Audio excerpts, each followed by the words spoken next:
we don't know of any pharmacological compounds that have been produced yet that produce A, naturalistic sleep, or B, really exceed anything that you see with placebo.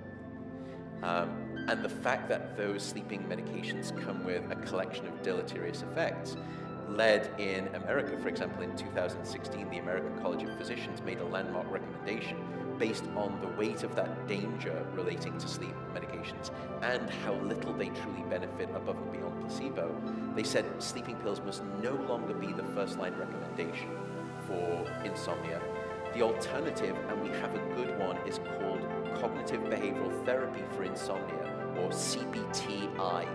So if anyone is interested in this, if you just go to the NHS website and type in CBTI or type in insomnia and look for cognitive behavioral therapy for insomnia, you will find it. They do a great job of introducing it.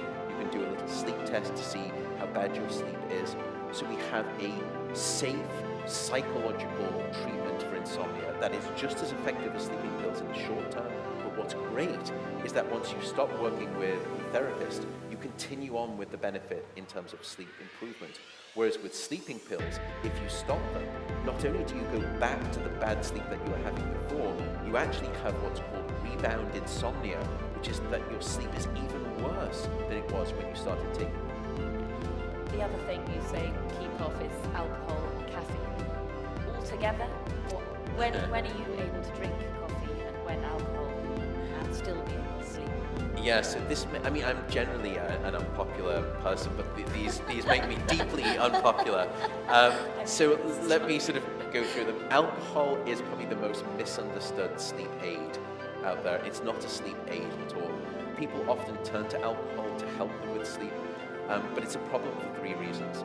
Firstly, alcohol is a class of drugs that we call the sedatives, and sedation is not sleep. But when you drink in the evenings, you mistake the former for the latter. But alcohol is just knocking out your cortex and sedating you, and that's not sleep. The second problem is that alcohol will actually fragment your sleep, so you will wake up many more times throughout the night. And that leads you to the next morning feeling unrefreshed by your sleep and unrestored.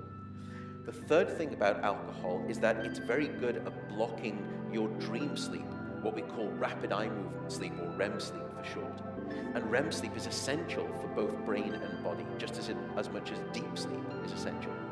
So on all of those three grounds, alcohol is to be avoided. Even one glass with dinner, we can demonstrate some of those effects. Now, I want to be clear, life is to be lived to a degree, and I don't mean to be puritanical. How you want to live your life is completely up to you. What I want to do, however, is empower you with the knowledge of sleep science so that you can then make an informed decision as to how you would like to live your life. I think the politically incorrect thing that I would never say in front of a large audience is that you should go to the pub in the morning, and that way the alcohol is out of your system by the evening, and that way no harm, no foul. But I would never suggest that in public. So that's alcohol. And the second is caffeine. I think everyone knows that caffeine kind of makes you more alert and makes you awake. Caffeine is a class of drugs that we call the psychoactive stimulants. And by the way, it's the only psychoactive stimulant that we readily give to our children without too much concern, which I think is an issue. But one of the other things that people don't know about caffeine is the duration of action. So caffeine has what we call a half-life of 6 hours.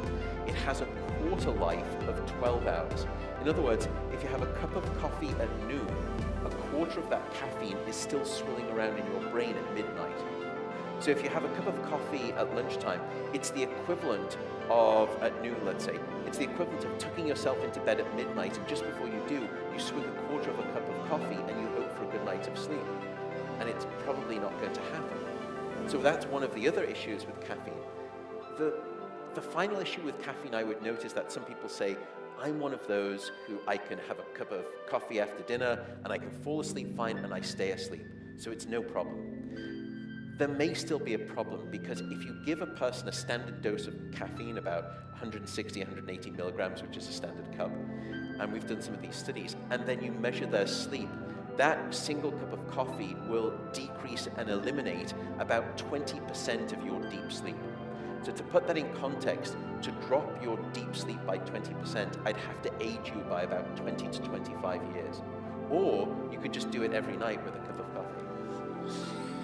I know, I told you it makes me so unpopular. I'm so sorry. Such a downer. There